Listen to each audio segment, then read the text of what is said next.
Ladies and gentlemen, thank you very much. It's late already, and it's true, it's not the recreational pause, it's me for another couple of minutes. And I'm happy that we devote some time here to the question, how is Europe standing in the international trade order? Because that, I think, is important also for the future of our continent. I'll have 3 points that I'd like to share with you. First, where are we going to? What is the return that we are seeing of a zero-sum thinking coming from, and what does it mean? I'd like to say a couple of words of the future, what I think the future will be. It's not the future of deglobalization as something, but rather a future of globalization, a word The Economist has used. And then I'll have 5 things that, in my humble opinion, the EU should be doing.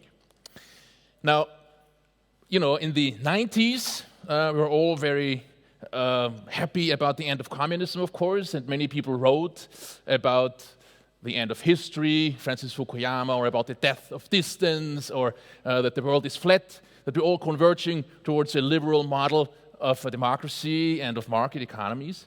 But then something happened, and that was probably the crisis of the Lehman Brothers and the ensuing financial and world economic crisis that shaked the foundations of this thinking. The liberal Washington consensus became less credible. Tensions became more visible. And one thing, I think, has become quite transparent, namely that the Chinese economy, the one that did not follow the Washington consensus pattern, emerged from this crisis stronger than before, while the West became weaker. And I think this is the point that marks the end of this liberal thinking that in the 90s covered everything. And we are now in a situation that we can describe by the title of a book of Robert Blackwell and Jennifer Harris, War by Other Means. It's not exactly back to conflict as maybe between the Soviet Union and the United States, but it is, again, something where domination and strategic rivalry and competition for power are important. And my pledge today will be that we need to think about bringing the economic logic for open markets, for multilateralism, together with the reality that power and security concerns do matter internationally. Now, the 90s, from the 90s to 2008, were spectacular in many ways. They were particularly spectacular in the sense that the world became rapidly more globalized. Danny Roderick from Harvard called this a period of hyperglobalization because it's really outstanding in terms of historical comparisons. You see here in this chart how from the 1960s to 2008, an openness measure of the world has changed. This is just exports over GDP. And the 2 little dots that you see, the white ones, mark this period of hyperglobalization, where in not 20 years, the openness ratio went up from 15% to something like 27%. So this period of hyperglobalization was made possible because we created the WTO. In 1995, then the Chinese economy entered the World Trade Organization in 2001. We had a lot of tariff reductions. Many countries, India, Brazil, for example, unilaterally adopted market reforms. We had regulatory cooperation. Remember, in 1997, the Kyoto Protocol was negotiated. So this was a period, inspired by this idea that we're all going towards a common shared future, and that America was the benevolent hegemon overlooking all of that. So the Pax Americana as the backbone of this development. And what we saw in this period is that our economies changed. Some colleagues call these, it's no longer cloth against wine anymore, the way we trade with each other. David Ricardo had a model in mind where we had those final goods that we exchange, but today it's not about final goods, it's about a fragmented production chain, about car parts that we exchange against machinery parts, let's say. And this hyperglobalization gave rise to a deeper utilization of specialization advantages, because we no longer have to specialize on an entire car, but we can specialize on certain aspects in the value chain that gives rise to a car. And that, in principle, should make all of us richer. And it's the thinking that lies behind this picture, I think, is a positive sum thinking, because adhering to these principles of free markets, of multilateralism, all of our economies can get stronger. But what we have also seen that in this period of hyperglobalization, under the Pax Americana umbrella, something happened that was not intended by the architects of this regime. Namely, that China, the red line here, started to emerge and emerge more rapidly once the economic crisis of 2008 unfolded. And because we're talking here about shares in world GDP, others had to give way. And this was the United States, but it also, of course, the Eurozone.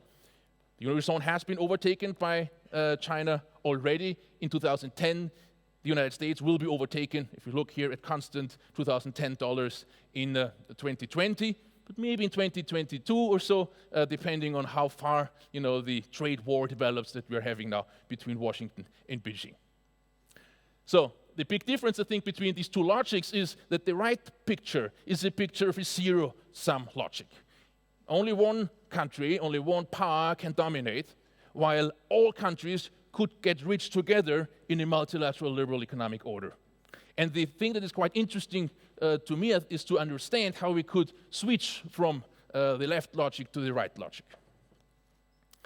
Now, as economists, we always teach that Adam Smith, that you see here, talks about the advantages of the division of labor. So doing what we can do best makes us all richer, and that is true intranationally, so within an economy. There's this famous example of the pin factory, but it's also true across economies.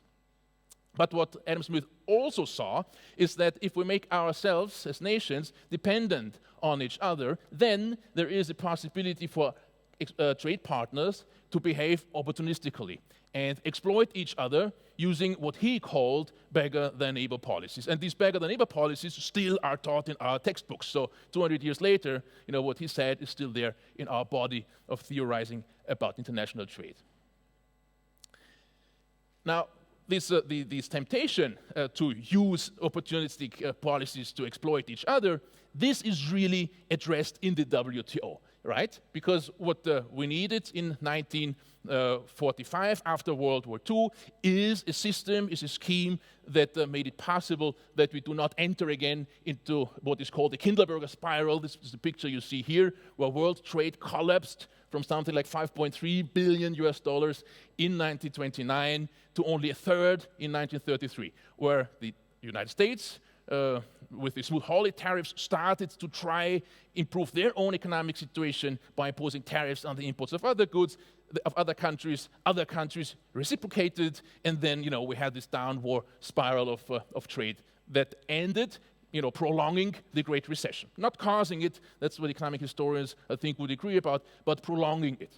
And so the big question was in 1945 how to avoid that, and the answer to this is a building in Geneva, right? The WTO, a small institution, a cheap institution. If you look at their budget, it's surprisingly small, but an institution that has shaped the last 20 years of world trade quite successfully. And it came out of the GATT, the General Agreement on Tariffs and Trade, which was, the body of international regulations that governed trade from 48 onwards.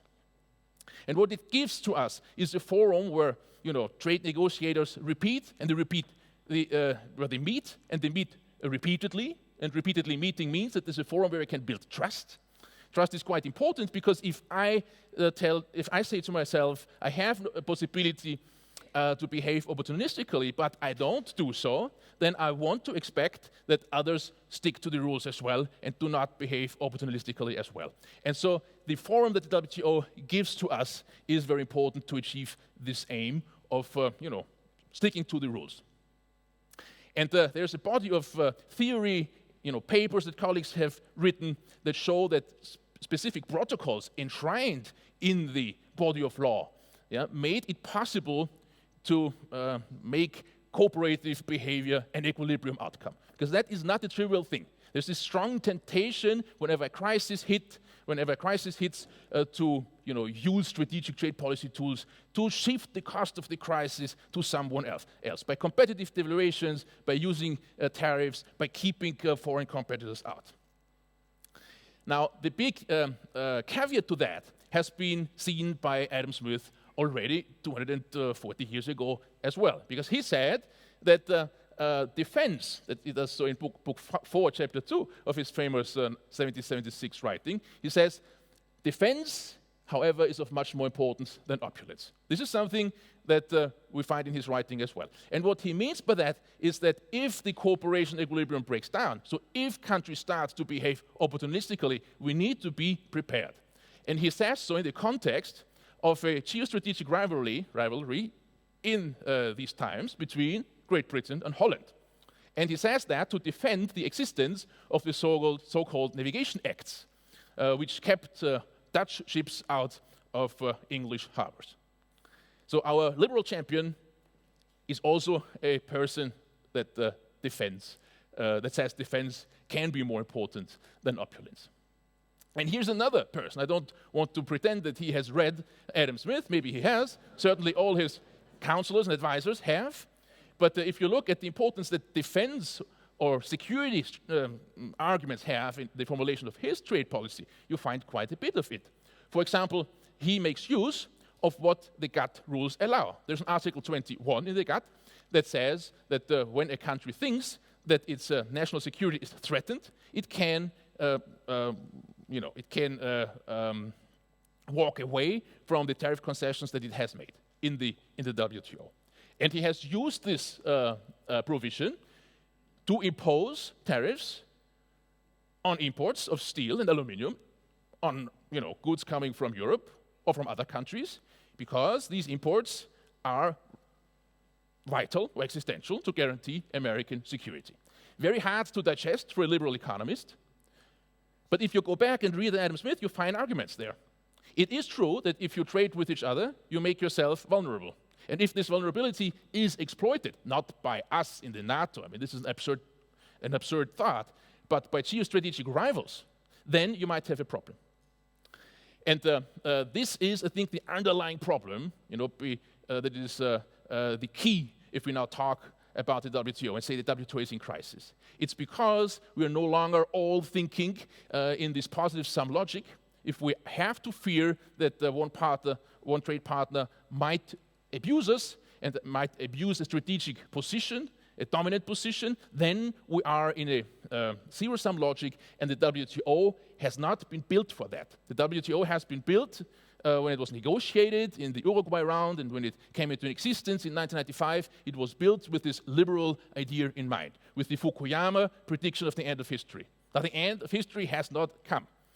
We are in a different world, in a world where domination questions are quite important. And so the WTO is obsolete in parts, unfortunately, because of that, because this liberal hypothesis is not bearing out.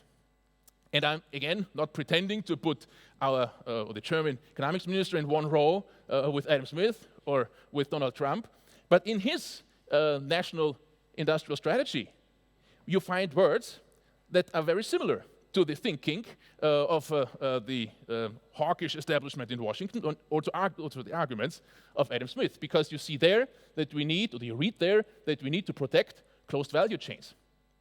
Closed value chains to trade economists sounds very much like autarky, but they also sound like a way to make yourself, to protect yourself and to make yourself not vulnerable to opportunistic behavior from somewhere else. If you rely on crucial inputs from another nation, you must be sure that this other nation behaves cooperatively. If you cannot be sure, then statements like these all of a sudden make more sense. Now, a big question is whether a Donald Trump, which has become the, let's say, pivotal player in this international trade game, is right when he says that trade wars are good and easy to win. Now, the first reaction, of course, of a liberal trade economist is, no, it's totally wrong. If we impose new tariffs, if the Chinese do so and the Americans do so and the Europeans do so, we'll make ourselves poorer. I think that is very clear, and there's very little support for the opposite. But if the objective is not to maximize per capita consumption or per capita welfare, which is the hypothesis of our liberal thinking, but if the premise is to keep a geostrategic contender at bay, then it's no longer about per capita income. It's about the absolute size of my economy. It's about the size of my economy relative to the size of my geostrategic rival. And if that is the objective of American trade policy hawks, then a trade war can actually be helpful. And we can see this in simulation exercises that we have done still the time when I was at the IFO Institute. If you look here at the left diagram, you see this bar pointing southwards, right? What they say is that China and US, if they engage in a trade war, they both lose. The losses now, in the total of 40 or so billion euro. This is not huge, but the numbers are, results of a model. But what is quite important and quite stable across scenarios that we did is that the Chinese are going to lose much more. This has to do with the asymmetry in the trade relationship. This has to do with the asymmetry in the development status. But that's a stable finding. The Chinese would lose more. And if your strategic objective is to keep the Chinese economy smaller, then such a trade war works. You will have to lose some money, right? And there's where the analogy to a war actually works, because you don't walk onto a battlefield with the hope that you come back with more soldiers than before. You know you'll lose some, but you win the battle if your enemy loses more. And in that sense, if we take this trade war idea literal, then the fact that the red bar is much longer than the blue bar means that the president is maybe not so wrong when he says that this trade war can actually be won. Now we talk all about tariffs. To my big surprise, actually, 10 years ago, I would have thought if someone plans an academic career on analyzing tariffs, it's like suicide. Tariffs are low. There's nothing to be understood anymore. We have 50 years of analysis, nothing to win. And we would all have thought it's about non-tariff barriers. And indeed, I think we shouldn't forget that. What you see in this picture here, the red line, is the number of new protectionist provisions that have been, that have entered into force, let's say in 2018, 2017, and so on and so forth. Adding these measures up is a little bit problematic, right? We can talk about an hour or so about how you measure protectionism, but if you take this picture as granted, you see there has been an increase in the number of restricting provisions. And what you find behind these numbers is tariffs, yes, but a lot more. You see regulation of public procurement being stepped up and being tightened, for example, Buy American provisions. You see measures on export promotions and subsidies that are used more widely. You see measures that affect investment that is trade-related, or the mobility of people, of, let's say, engineers that have to move borders to do maintenance work on machines, and so on and so forth. So it's not just about tariffs, it's broader, and I think we shouldn't forget that when we talk about trade policy these days. Now, where has all this led to? Now, my argument will be that it has led to a change already in the way that the world economy works. And one picture that is quite interesting is this one here. What it shows for Germany, the yellow curve, is the share of domestic value added in €1 of exports. So in 2005, 81.4 would say that out of €1 of gross exports that Germany delivers, let's say, to the United States, 81.4 is domestic value added. It's domestic labor, it's made up by domestic capital income, taxes, and so on. And this share has gone down until 2011 to 76.8%, and since 2011 it has been going up again. This is something that has been discussed at the OECD and other places, and again is a relatively robust finding. It's not just in Germany, we find that in other European countries as well. In particular, we find it also in the United States, where it starts a little bit earlier. The United States has a smaller share of foreign value added in exports, just 10%. It went down until 2008, and then went up again. And there is a clear coincidence with the crisis there and with the crisis measures that have been taken, in particular with the Buy American Act. What you also see in this picture is the red line, if you can see it, it's a bit crowded, is China. You see that China was not affected by this 2011 effect, but it was already on a different trend before, of a trend where foreign value added in German exports actually started falling. Right? So the Chinese economy has, over all these years, substituted domestic inputs for foreign inputs. That's part of the Chinese development model, but it also tells us that the Chinese have, over the years, become less and less and less dependent on international supplies and on the provision of inputs to their value chain or their production networks. This picture here tells you that we have now a different regime in terms of how open the world really is. We have, in Germany, we love to talk about exports going up. And yes, even last year we had higher exports than the year before. That's something almost automatic. We have inflation and other drivers behind that. But the real question is, how do exports grow, or trade in general, relative to total output? And that is this, and this picture shows you that. Here we take a quantity index of global exports and relate it to a quantity index of global production, of industrial production, because this is the stuff that we trade. And what you see there for the entire world is that from 2011 on, we have no progress anymore. No, it's not going down dramatically, even if you put a trend there. The trend has a negative slope, but it's not statistically significant. So it's nothing much, disastrous. We're not going down, but it's a sidewise movement.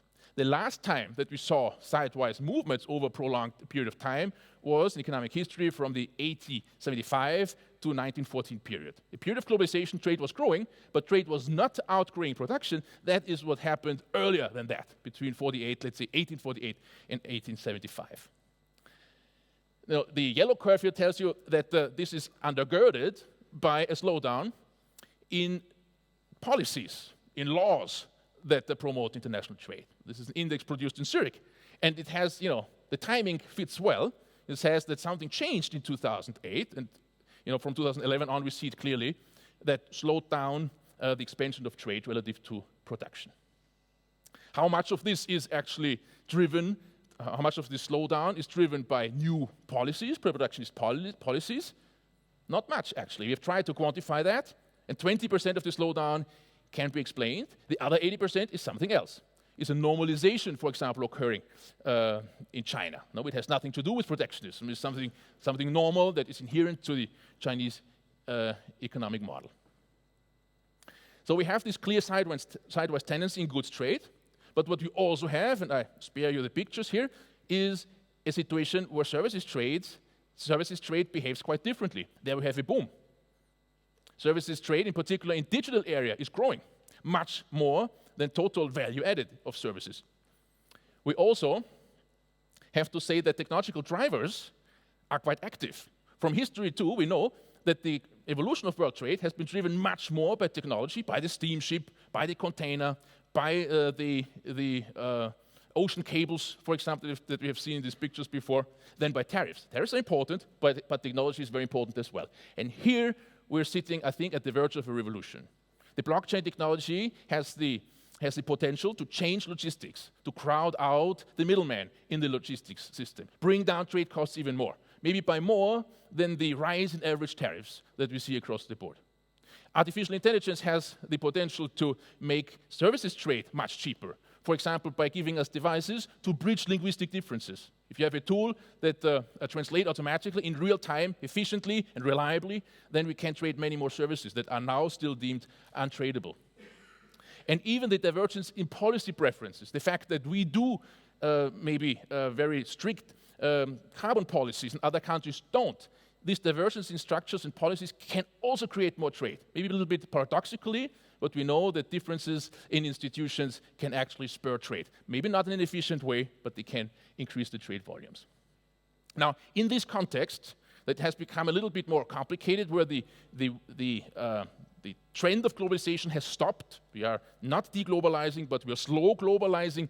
What can Europe do?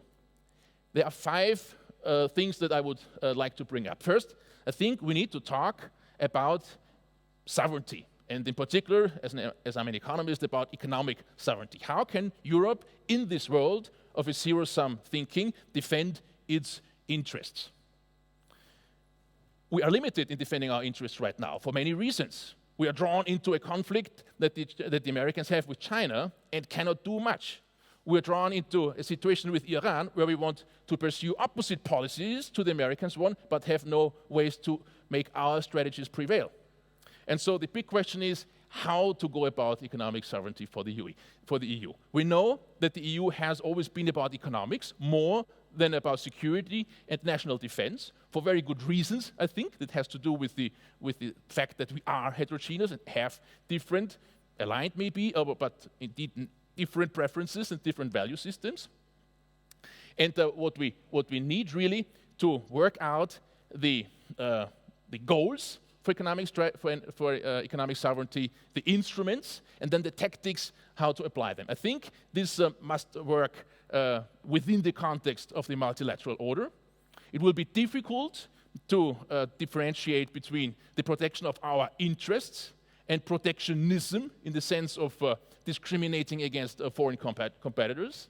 I think we should not fall prey to naive thinking, like we could stop the diffusion of technology, block the Chinese, or do something to stop diffusion of technology. I think this is impossible. It never was, but today more impossible than ever, I guess. And we must protect ourselves against special interests, and that use this agenda, to promote their interests rather than economic sovereignty of the European Union as a whole.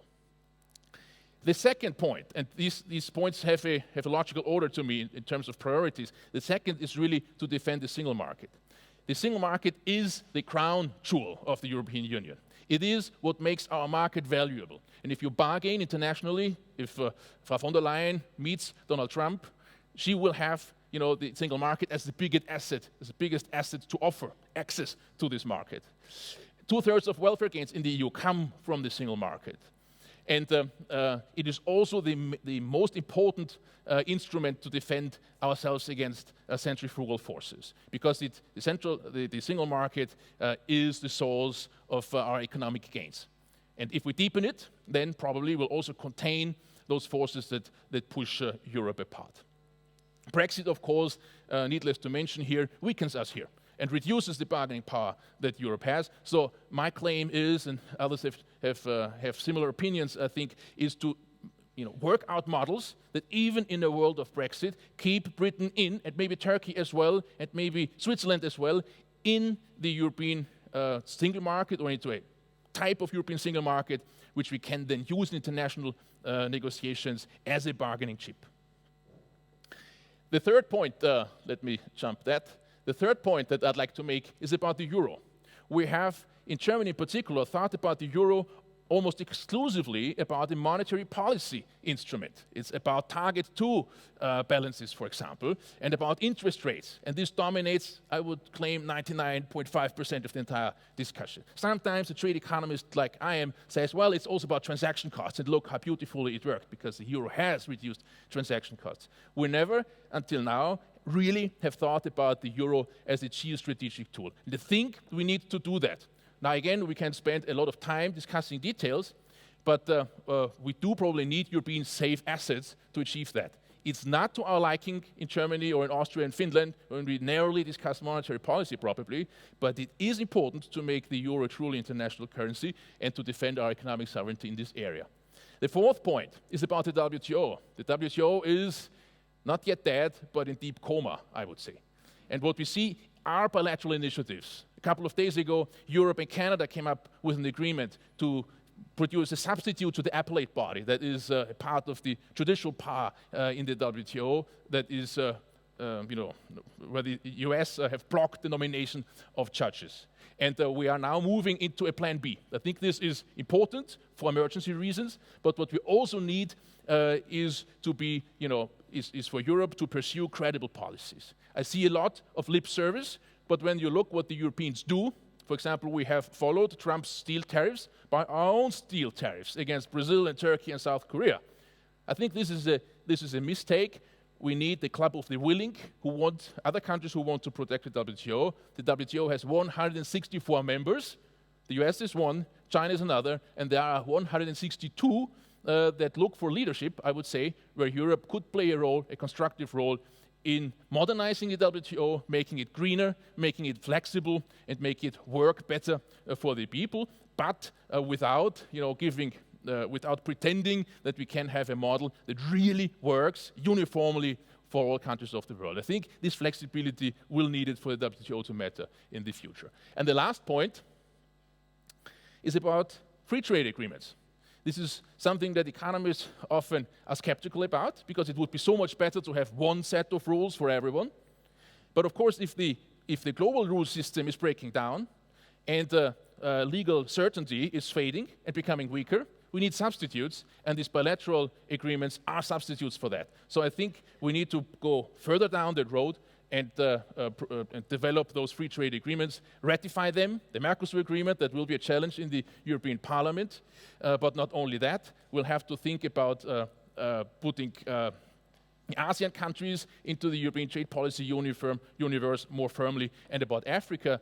And there again, we need the European Commission in the next 5 years and the Parliament to do what they can. This is in this way that we avoid the uncertainty that has been so crippling. Theory and empirics tell us it's not so much about the level of tariffs that is the main problem, but it's about the uncertainty that has been associated to Trump and Brexit and many other trade policy changes over the last years. Agreements take this certainty out, and that's their main benefit.